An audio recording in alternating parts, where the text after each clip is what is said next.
मैं आपसे कहना चाहूँगा आज की इस मजलिस में, वक्त काफ़ी हो चुका है, हज़रत को आगे सफ़र है। मैंने तो कहा कि हज़रत आप ही बयान कर दें, मैं तो खुद सुनने के लिए आया हूँ, लेकिन अल-अम्र फ़ौक़ल अदब, मुफ्ती जसीम साहब ने मेरा नाम दे दिया क्योंकि जाफराबाद वाले कह रहे हैं खाना खाया है और स्टेज पर बैठे हो, लिहाजा वो जामुन बेचने वाला जामुन बेच रहा था तो तोल के अंदर वो काला कीड़ा भी आ गया। खाते खाते वो कीड़ा जब हाथ में आया तो वो ची ची करने लगा, तो वो जवान कहने लगा ची करके चाकर तोल में चढ़ाए खाकर रहूंगा। तो आज जाफराबाद वालों ने भी यही किया कि कुछ भी कहो, चूं करो कि चा करो, आए हो स्टेज पर भी बैठे हो और पापलेट मछली भी खिलाई है, कुछ तो बोलना पड़ेगा आपको। खैर ये आप लोगों की मोहब्बत है, अल्लाह इस मोहब्बत को कायम। जाफराबाद से तो पुराना ताल्लुक है, अल्लाह हमारे हाजी इब्राहिम साहब मुन्ना, अल्लाह उसकी कब्र पर करोड़ों रहमतें नाजिल फरमावे। अजीब अल्लाह का बंदा था, एक ही धुन थी उसकी कि कहां मस्जिद बन जाए कहां मदरसा बन जाए। उनके साथ कई सालों तक हमारा जाफराबाद आना रहा और वो बड़ा अजीब नेक बंदा था। तो जब काजी साहब का इस मर्तबा फोन आया कि भाई आपको जलसे में आना है, तो मैं, क्योंकि जब से ये छुट्टी हुई हमारे वहाँ अभी शशमाही छुट्टियाँ चल रही है, कल भी रात को प्रोग्राम था, तकरीबन 1 बज गए। मैंने सुबह में भी सोचा कि भाई कुछ फ़ोन कर दूं और छुट्टी ले लूं, लेकिन मौलवी अब्दुल रशीद बड़ा होशियार है, उसने मुझे एक जुमला कहा था कि काजी साहब ने मुझे यूं कहा है कि जाफराबाद का नाम लूंगा तो कभी मौलाना इनकार नहीं करेंगे। मैंने कहा अब तो जाना ही पड़ेगा। तो मैंने हमारे भाई असलम से फ़ोन किया कि भाई आपके वालिद के साथ ये सफ़र होता था, इस मर्तबा आपको मेरे साथ चलना है। तो वो भी हमारे साथ सफ़र में आए हुए हैं। तो इस बस्ती से पुराना रिश्ता है। अल्लाह रब्बुल इज़्ज़त यहाँ के दोस्तों की रोज़ियों में बेइंतहा बरकतें अता फरमावे। अल्लाह रब्बुल इज़्ज़त खूब खूब तरक्कियात से आपको मालामाल फरमाए। मुख्तसर ये कि मैंने उस वक्त ये कहा कि आजकल माएँ अपने बच्चों को बचपन ही से मोबाइल के आदी बना देते हैं। माँ बाप ही बच्चों की तरबियत नहीं कर रहे हैं। जैसे अभी मुफ्ती जसीम साहब आपके सामने अपने दिल की भड़ास निकाल रहे थे कि हमारे बच्चे बाल कटाते तो कैसे कटवाते हैं। एक मर्तबा मैंने एक बच्चे को देखा तो ये ऊपर है और नीचे बाल बिल्कुल साफ।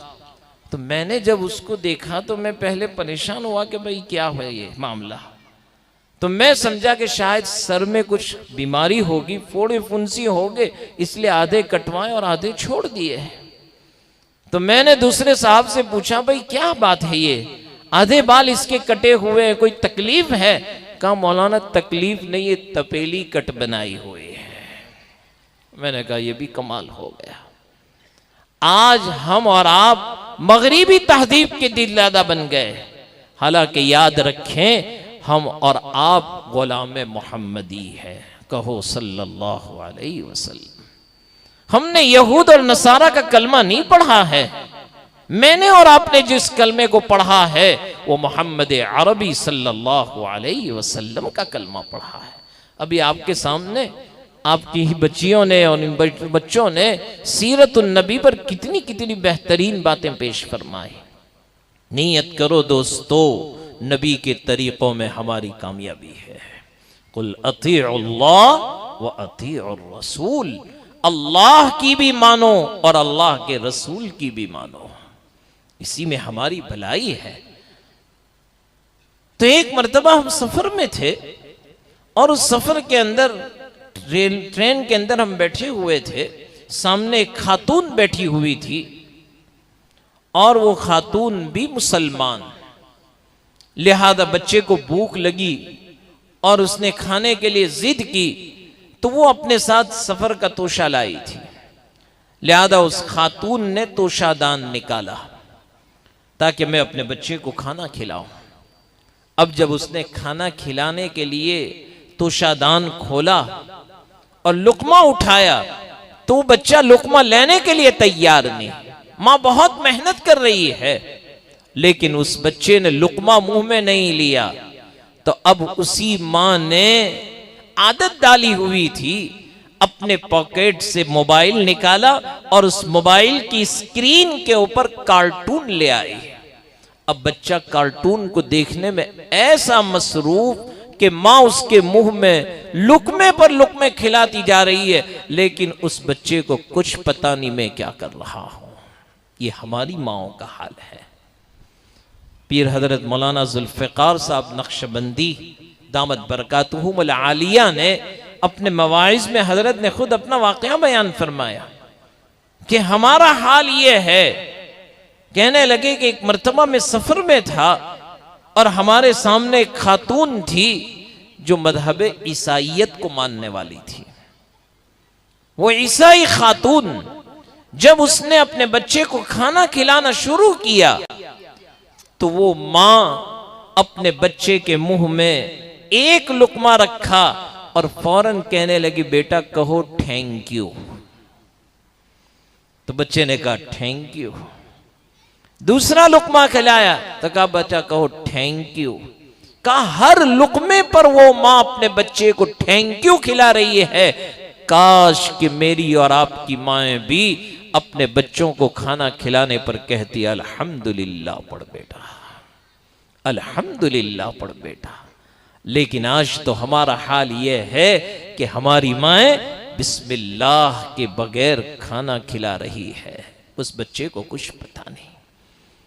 तो हजरत ख्वाजा मोइनुद्दीन चिश्ती रहमतुल्लाहि अलैह फरमाने लगे, माँ तेरी जबान से कभी झूठ नहीं सुना, मैं जानना चाहता हूं तेरा कमाल क्या है इसमें। तो हजरत की वालिदा कहने लगी, बेटा जब तू छोटा था दूध पीने के लिए तू रोया करता था, खुदा की कसम मैंने तुझे रोता हुआ छोड़ दिया।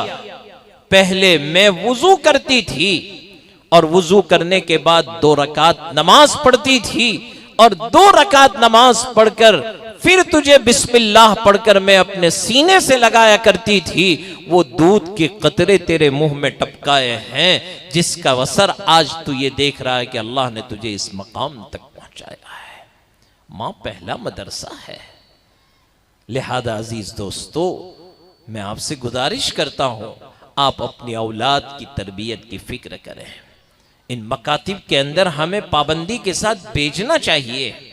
मैं अक्सर कहा करता हूं कि हमारा मुसलमान का बच्चा स्कूल जाएगा तो सुबह गुसल भी मां नहला देती है, बेहतरीन यूनिफॉर्म पहना देती है, शूज पहना देती है और अपने बच्चे को स्कूल भेजती है। और जब मदरसे आता है, ये तो अल्लाह का शुक्र अदा करना चाहिए कि अमीन असातिज़े किराम ने भी मकतब के लिए यूनिफॉर्म बना दिया कि कम से कम यूनिफॉर्म में तो ये बच्चा आए। नहीं तो हाल ये होता है वो बेचारा मुंह भी धोकर नहीं आता है। और टोपी का तो हाल ही मत पूछो, महीने महीने तक पानी की जियारत भी नहीं होती है उसको, ये हाल होता है। लेकिन हमारे असातिज़े किराम कैसा मुजाहदा होगा कि वो बेचारे इन बच्चों को लेकर तरबियत करते हैं।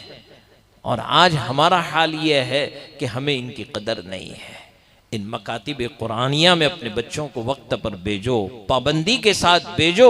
आज इंशाअल्लाह ये बच्चा है, आइंदा अल्लाह उसको क्या बना देगा हम नहीं कह सकते हैं।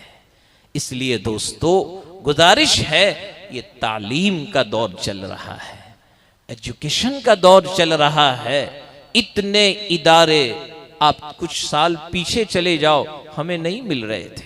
आज अल्हम्दुलिल्लाह जगह जगह स्कूल कायम हो गए, जगह जगह दीनी इदारे कायम हो गए और उन इदारों के अंदर बेहतरीन स्कूल का इंतजाम भी अमल में आ गया। अल्लाह का शुक्र अदा करना चाहिए। अब आपकी जिम्मेदारी ये है आप अपने बच्चों को इन इदारों में भेजें।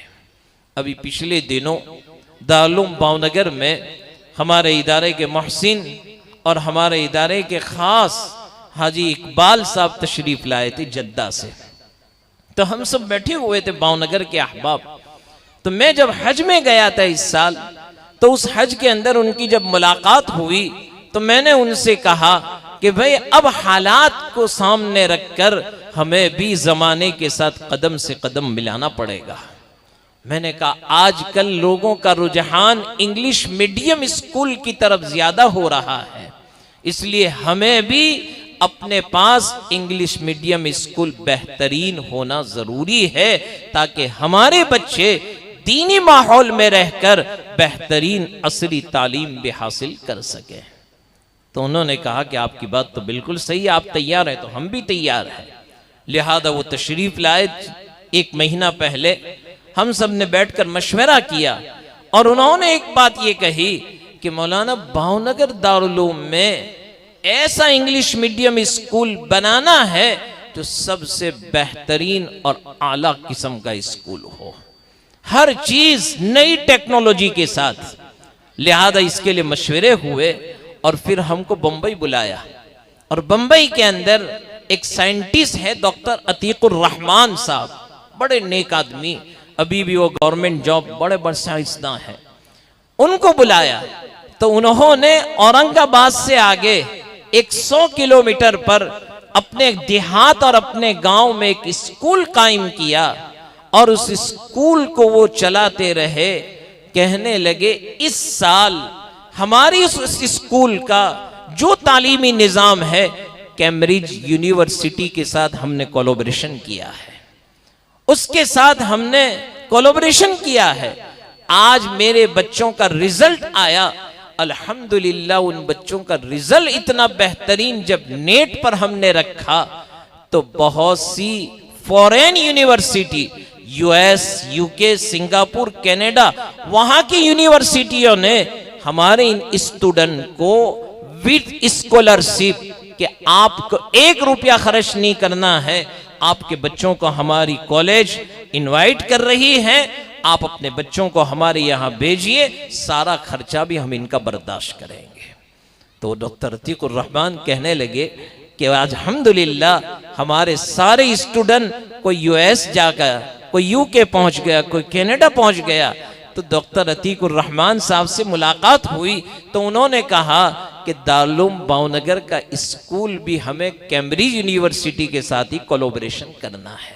एक दिन हम भी वो काम करेंगे इंशाअल्लाह कि हमारी इस स्कूल के बच्चे भी फॉरेन यूनिवर्सिटी के अंदर जाकर तालीम हासिल करेंगे। आज ज़रूरत है इस बात की, वक्त के साथ हमें कदम चलाना पड़ेगा। लिहाजा हमने कोशिशें शुरू कर दी, फाइल भी सबमिट कर दी। अल्हम्दुलिल्लाह अब दुआ कीजिए, बहुत जल्दी वो इंग्लिश मीडियम स्कूल शुरू होने जा रहा है। अब दुआ करते रहें, अल्लाह हमारी कोशिशों में हमें कामयाबी अता फरमावे। लिहाजा ये वक्त की ज़रूरत है और एक अहम तकादा है। तो दोस्तों, आज का ये इजलास बहुत ही बाबरकत इजलास रहा। मैं इन तमाम असातिज़ा का और इन तलबा का तहे दिल से शुक्र अदा करता हूँ। अल्लाह रब्बुल इज़्ज़त आपकी मेहनतों को कबूल फरमावे। लिहाजा मैं हज़रत वाला से भी माफ़ी चाहता हूँ कि आपके होते हुए मैंने बहुत कुछ कह दिया। उम्मीद है कि ज़रूर माफ़ फरमा देंगे। अल्लाह रब्बुल इज़्ज़त हज़रत के साए को तादेर कायम फरमाए। हज़रत का अभी सफ़र भी है, मैंने कहा आप आराम कर ले, तो कहा कि नहीं मुझे सुबह मदरसे में पहुँचना है। ये नकाबिरीन की मोहब्बत है, कहाँ सूरत कहाँ जाफराबाद, और इस उम्र के अंदर इतना लंबा सफ़र करके आना ये एक बहुत बड़ी हिम्मत की बात है। अल्लाह हमारे इन अकाबिरीन की आमद को कबूल फरमावे और इनके आने की बरकत से अल्लाह हमारे इन इलाक़ों के अंदर हिदायत की हवाओं को आम और ताम फरमाए।